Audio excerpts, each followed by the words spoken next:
Hello भाई लोग, आज हम 11th क्लास का चैप्टर 1 जो है जिसका नाम है सेट, उसका पार्ट 2 करने जा रहे हैं। तो ये जो वीडियो है बड़ी इंटरेस्टिंग होने जा रही है, तो इसके देखने के लिए आप अपने साथ पेन कॉपी को लेके बैठिएगा, ठीक है। तो हम सेकंड पार्ट पे आ चुके हैं। तो जिसका स्टार्टिंग हम करते हैं एमपीटी सेट से। एमपीटी सेट यानी खाली। एमपीटी का मीनिंग होता है खाली, जहाँ पे कुछ भी ना हो उसे हम कह देंगे एमपीटी। तो सिर्फ ब्रेसेस आ जाएगा, ठीक है। ब्रेसेस अगर जहाँ पे भी आए सिर्फ ब्रेसेस, उसे हम एमपीटी कहेंगे। या फिर एक और सिंपल होता है हमारा फाइव वाला, ये आपको मैंने बताया था सिंबल फर्स्ट पहले ही, ठीक है। तो एमपीटी का मीनिंग आपको समझ आ गया होगा अब अच्छे से। यहाँ पे एक क्वेश्चन है जो आपसे हमेशा पूछा जाता है, स्कूल में पूछता है कोई दोस्त हो, क्या ये एमपीटी सेट है। यानी कि हमारा ये क्वेश्चन है, क्या फाइव जो है फाइव ब्रेसेस में एमपीटी सेट है। नहीं, क्योंकि ये एक एज एन एलिमेंट यूज हो रहा है, ठीक है। एलिमेंट जहाँ से कोई भी एलिमेंट आ जाता है, चाहे चाहे ज़ीरो ही क्यों ना आ जाए, वो भी हमारा एमपीटी सेट कहलाएगा। एमपीटी को हम वर्ड भी कहते हैं, नल सेट भी कहते हैं। तो हमारे पास एक क्वेश्चन है, ये एक्स जैसे ना वन छोटा है और टू बड़ा है एक्स से, और नेचुरल नंबर जो होता है हमारा डिनोटेड बाय कैपिटल एन। यहाँ पे भी कैपिटल एन लिखा हुआ आता है, उसका मीनिंग हमारा वो है नेचुरल नंबर, ठीक है। तो 1 2 3 4 हमारे ये सब होते हैं नेचुरल नंबर, ठीक है। तो 1 और 2 के बीच में कोई नेचुरल नंबर होगा, मेरे को तो नहीं लगता कोई नंबर होने वाला है, ठीक है। तो यानी कि मेरे हिसाब से ये एक एमपीटी सेट है। Yes, it is an empty set. आपको रीज़न दे दिया मैंने, ऐसे ही आपको पेपर में करना पड़ेगा। ऐसे नहीं करते तो आपके मार्क्स कट सकता है, ये क्वेश्चन आपका 1 मार्क्स का आ सकता है, ठीक है। तो हम इसको और क्लियर करने के लिए 1 2 एग्जाम्पल और देखेंगे। सारे के सारे एग्जाम्पल जो है मैंने बुक के लिए। तो x square minus 2 is equal to 0। यहाँ पे रैशनल नंबर बोल रखा है, मैंने गलती से लिख दिया कुछ और। तो rational number x square minus 2 is equal to 0। तो फिर क्या एक एमपीटी सेट है? क्या क्वेश्चन है, is it an empty set? क्या एक एमपीटी सेट होगा? तो x square minus 2 is equal to 0 रखेंगे, तो एक्स की हमारे पास वैल्यू हो जाएगी प्लस माइनस रूट 2। और जो प्लस माइनस रूट 2 है वो एक इरेशनल नंबर है, इरेशनल नंबर है। और हमारे पास क्या था, रैशनल नंबर हमें पूछा है, रैशनल नंबर निकालना है। तो रैशनल नंबर नहीं होगा ना ये, यानी कि क्या ये एक एमपीटी सेट होगा? Yes, it is an empty set. Reason क्या था हमारे पास इसका? रीज़न था ये एक हमारा इरेशनल नंबर था। प्लस माइनस रूट 2 क्या होता है हमारा इरेशनल नंबर, ठीक है ना। तो आपको ये एमपीटी सेट के बारे में क्लियर हो चुका होगा। तब हम अब आगे बढ़ते हैं टॉपिक पे, जिसका नाम है फिनिटी सेट। फिनिटी मतलब मैं एक एग्जांपल लेकर समझाता हूँ। यानी कि 1 2 3 4 मैंने सेट ले लिए। अब फिनिटी का मतलब होता है हमें पता है कितने एलिमेंट्स है, ठीक है। ये मतलब मान लो आप, it can contain, it have 4 elements, या वेट है 4 एलिमेंट्स, ठीक है। तो ये हमारे को पता है लिमिटेड, जहाँ पे भी लिमिटेड एलिमेंट्स है पता चल जाए ना लिमिटेड एलिमेंट्स है, उसे हम कह देंगे फिनिटी। और इन्फिनिटी सेट होता है एक, इससे पता ही नहीं कितने एलिमेंट है। जैसे एक एग्जांपल दिया 1 2 3 4, ठीक है। यहाँ मतलब हो गया ये हमारा अनलिमिटेड, हमें पता ही नहीं कितने एलिमेंट है, हमें नॉट डिफाइंड एलिमेंट है, हमें पता ही नहीं कितने एलिमेंट्स हैं यहाँ पे। आपको क्या पता चल रहा है कितने एलिमेंट्स हैं यहाँ पे? अनंत एलिमेंट है, इन्फिनिटी तक एलिमेंट है, ठीक है। इन्फिनिटी वर्ड से क्लियर हो जाता है, फिनिटी के वर्ड से भी आपको क्लियर हो जाएगा कोई ये चीज़। अब हम नेक्स्ट टॉपिक पर बढ़ते हैं, जिसका नाम है इक्वल। Equal set. इक्वल का मीनिंग क्या होता है? बराबर, बराबरी। ए और बी वाला एक सेट ले लिया, जो क्या ये ए और बी आपस में बराबर सेट है। तो ए के एलिमेंट लेके देखता हूँ 1 2 3 4, बी के एलिमेंट लेके देखता हूँ 1 2 3 4। आपको पता है ये तो साफ साफ सा दिख रहा है, ए इज इक्वल टू बी है, ठीक है। अब दूसरा देखते हैं 1 2 3 4, बी है ए 2 1 3 4। क्या ए इज इक्वल टू बी होगा? जी हाँ, ए इज इक्वल टू बी होगा। हमें एलिमेंट देखना है, अगर एलिमेंट सेम है तो हमारा ये एक इक्वल सेट करा जाएगा। रैंडम से हमें फ़र्क नहीं पड़ता। तो हम एक और एग्जांपल देखेंगे इसके बारे में, ठीक है। इसका मीनिंग क्या हो गया? Set A and set B have same element.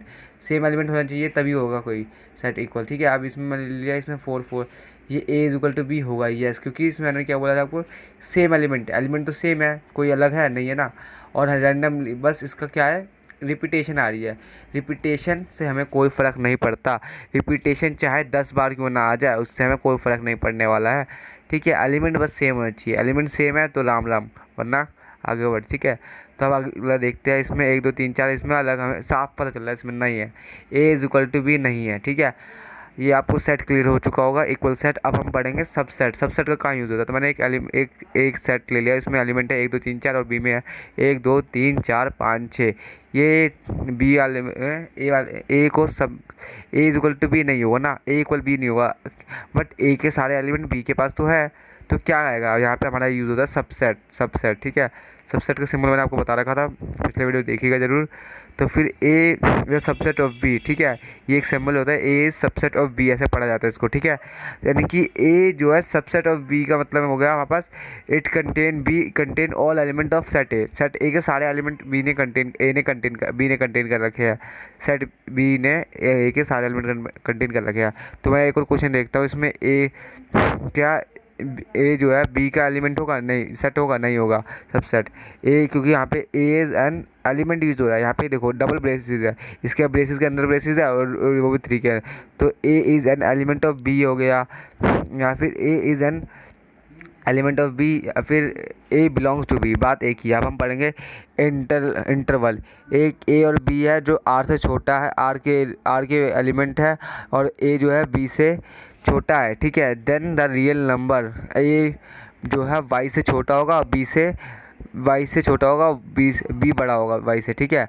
तो इसे हम कहेंगे ओपन। ओपन का मतलब होता है except A and B all elements come, सारे एलिमेंट्स आएंगे ए और बी को छोड़ के, इसका मीनिंग होता है ओपन। ये सिंबल हमारा ओपन का है, between all element between A and B comes. अब ये वाला हो गया, ए तो आएगा बट बी नहीं आएगा, कोई इक्वल का साइन लग गया, ठीक है यहाँ पे, यानी कि इसे हम कहेंगे क्लोज इंटरवल। यानी कि ए इसमें इंक्लूडेड है, इसमें ए और ऊपर वाले में ए और बी एक्सक्लूडेड है, ठीक है ना। तब हम एक और देखते हैं, इसमें ए वाई के बराबर भी हो सकता है या फिर छोटा भी हो सकता है। इसमें दोनों के दोनों डबल जगह इक्वल आ गए, जहाँ जहाँ इक्वल आ रहा है यानी कि वो इंक्लूड होगा, ठीक है, ये मान लेना आप। जहाँ पे इक्वल का साइन आ रहा है वो हमारा इंक्लूड हो रहा है, ठीक है। Included A and B all elements come, तो इसका एक ग्राफिकली भी मीनिंग बनता है, तो फिर इसके ग्राफिकली मीनिंग भी देख लेते हैं। ए और बी को छोड़ के बाकी सब, ए को लेके बी को छोड़ के, ए और बी दोनों को इंक्लूड करके, ठीक है, तीनों मीनिंग बन गए हमारे। ये आपको टॉपिक भी कंप्लीट हो गया होगा। Power of the set, power of the set का मीनिंग होता है नंबर ऑफ सेट, जितने नंबर ऑफ सेट बनेंगे ना सब सेट उसके, उतने पावर उसके बन जाएंगे। तो एक मैंने सेट ले लिया, ए के एलिमेंट्स है ए इक्वल टू, ठीक है, पावर ऑफ दिस सेट ए हमसे पूछा है, तो फिर ना एलिमेंट्स होता है 2 की पावर एन, एन का मतलब होता है नंबर ऑफ एलिमेंट, जितने नंबर ऑफ एलिमेंट हमारे पास है सारे के सारे लिख दो पावर में, ठीक है। 2 की पावर 2 इक्वल टू 4 आ गया हमारे पास, ठीक है। इसके 4 सबसेट बनेंगे। 5 जो होता है एक सबसेट ऑफ ऑल एलिमेंट होता है, ऑल सेट्स होता है, सॉरी। तो फिर सभी सेट्स की 5 जो होता है एक सबसेट होता है। तो एक ही कौन कौन से होंगे? एक तो 5 होगा, एक होगा 1 होगा, एक 2 होगा, और एक 1 और 2 खुद अपना होगा, ठीक है ना। ये बात भी आपको नोट करनी है, खुद एक सेट अपना खुद का एक सबसेट कहलाता है, ठीक है। तो अब हम पढ़ेंगे यूनिवर्सल सेट। यूनिवर्सल सेट का मीनिंग समझ आ रहा है? यूनिवर्सल पूरा ब्रह्मांड आ रहा है इसमें सामने, इसके यानी टोटल सेट्स, टोटल जितने भी सेट्स हैं ना जहाँ पर आपको क्वेश्चन दे रखा है वो सारे सेट्स उसमें आ रहे हैं, ठीक है। ये बात समझ लो आप, यूनिवर्सल का मीनिंग होता है सारे सेट्स के एलिमेंट। यानी कि मैं आपको एक और तरीके से बताता हूँ, यू इसे डिनोट करते हैं इसे, ठीक है, यू से डिनोट किया जाता है। तो यू इज इक्वल टू मैं सेट ए के सारे एलिमेंट प्लस सेट बी के सारे एलिमेंट।